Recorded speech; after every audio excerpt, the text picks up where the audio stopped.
Olá, você que gosta de ciências, você que gosta de química, ou que é apenas um curioso de como a natureza funciona. Seja muito bem-vindo a esta videoaula de química. Meu nome é João Bosco Paraíso e o título do vídeo de hoje é Por que o gelo flutua? Ok, já sabemos que o gelo flutua. Porém, uma pergunta importante é: isto realmente importa? Bem, em alguns lugares do mundo, durante o inverno, rios podem congelar, lagos também, e mesmo porção de alguns oceanos também pode ter parte da sua superfície congelada. Isso é importante para abrigar diversos tipos de animais e também para pessoas que moram nessas regiões, em que, por exemplo, pode fazer buracos na superfície desses lagos congelados e se beneficiar do fato que abaixo do gelo ainda existe água líquida e pode comportar animais importantes para a alimentação, como o peixe. Também pode ser muito bonito do ponto de vista estético, você ter a superfície de cachoeiras congeladas, lagos onde as pessoas podem fazer patinação, para o deslocamento de alguns veículos pequenos e mesmo de veículos grandes. Também a superfície congelada de alguns oceanos pode ser um grande desafio para o transporte e para o comércio marítimo nessas regiões do globo. Bem, mas para responder por que o gelo flutua, nós temos que olhar com cuidado algumas propriedades da molécula principal nesta questão, que é a água. Então vamos olhar como podemos representar a molécula de água usando um modelo bem simples, que é o modelo de Lewis. Vamos começar olhando para os átomos individuais. O oxigênio ele possui 8 prótons, portanto, possui também 8 elétrons. Aqui está a distribuição eletrônica desses 8 elétrons. E o hidrogênio, que possui apenas um próton e, portanto, um único elétron, está aqui a sua distribuição eletrônica. Em azul, nós estamos representando os elétrons que estão na última camada, no maior número quântico principal, n igual a 2 no caso do oxigênio, e no caso do hidrogênio, que só tem um elétron, é este elétron que está no n igual a 1. Então, estão aqui representados em azul. No caso do oxigênio, existem 2, 4, 6 elétrons. E esses 6 elétrons são representados na notação de Lewis para o átomo de oxigênio por esses 6 elétrons que estão na camada de valência. Esses são 2 pares, por isso representamos aqui 2 pontos e 2 elétrons isolados aqui. Né? E no caso do hidrogênio, apenas como H ponto. Agora cabe-nos saber como montar a estrutura da molécula a partir desses elétrons que estão na camada de valência. Porque lembre que a camada de valência é a camada onde estão os elétrons que irão formar a ligação química. Então, veja só, no caso da água que possui 2 hidrogênios, nós temos que contabilizar aqui um elétron, porém são 2 hidrogênios, então são 2 elétrons. No caso do oxigênio, é apenas um átomo de oxigênio, porém com 6 elétrons. Então, o produto dá 6. A soma são 8 elétrons na camada de valência. Como na representação de Lewis utiliza-se pares de elétrons, então, nesse caso, vamos ter que distribuir esses 4 pares de elétrons. Muito bem, a forma a satisfazer que o oxigênio fique com 8 elétrons e o hidrogênio com 2 elétrons é esta que é apresentada nesta figura aqui no canto inferior esquerdo. Então a gente vê aqui no oxigênio, ele possui 2, 4, 6, 8 elétrons, então completa o octeto, enquanto que o hidrogênio fica com 2 elétrons na ligação, formando o seu dubleto. Esses elétrons que estão aqui representados na ligação química pode ser alternativamente representado desta forma, né, que aparece ao lado direito, onde os pares de elétrons que não são compartilhados com outros átomos são explicitamente representados, né? Enquanto que os elétrons que são partilhados entre o hidrogênio e o oxigênio são representados por um traço.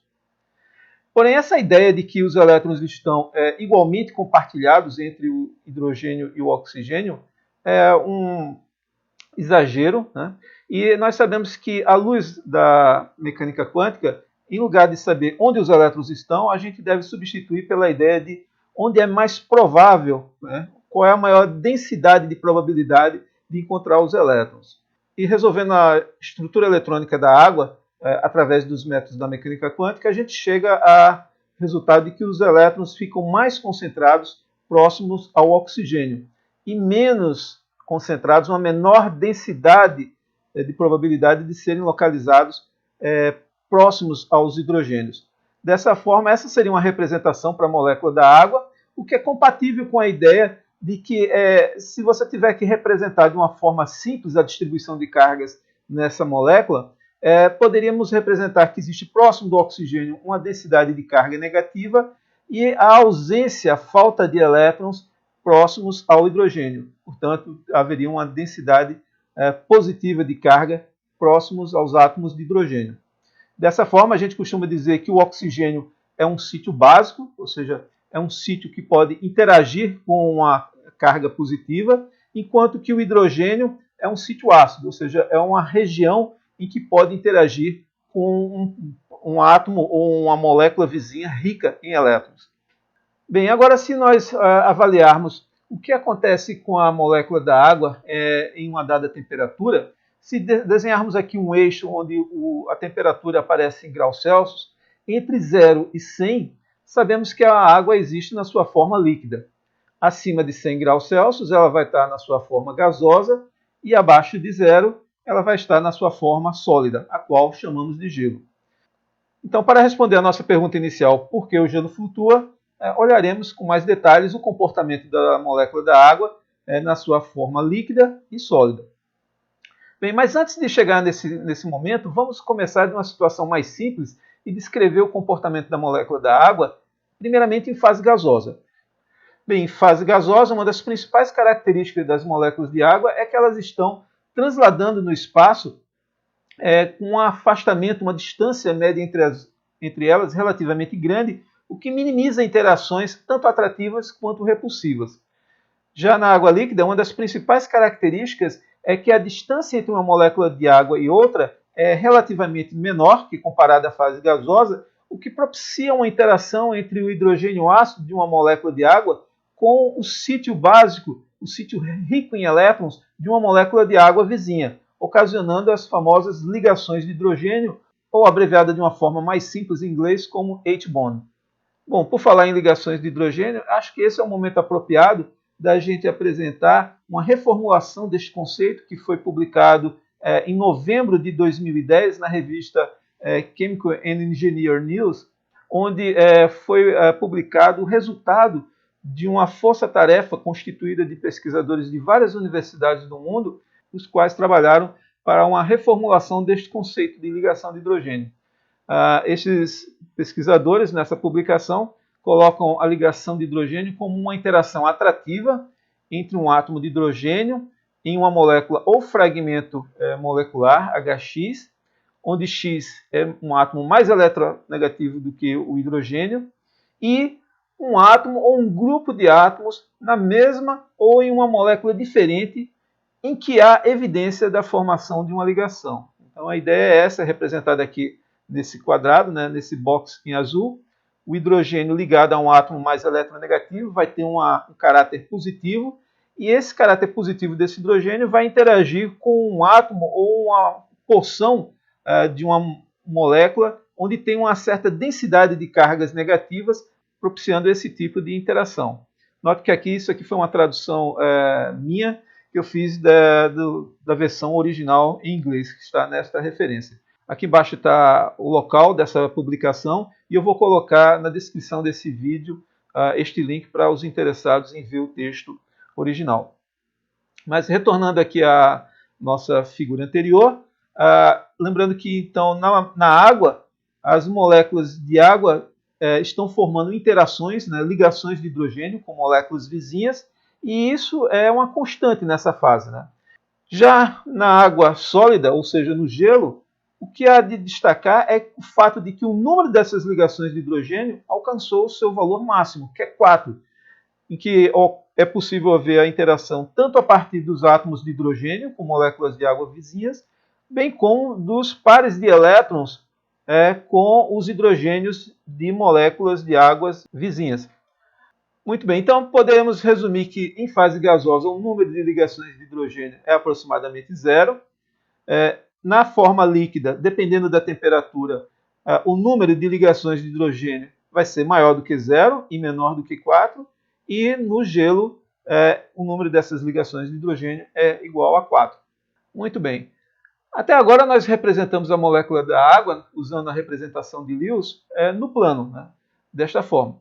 Porém, devemos lembrar que a molécula da água é uma molécula tridimensional, onde os três átomos, os dois de hidrogênio e o de oxigênio, representam 3 pontos, portanto, definem um plano, e os pares de elétrons, na verdade, estão dispostos atrás do plano da tela do computador e à frente da tela do computador.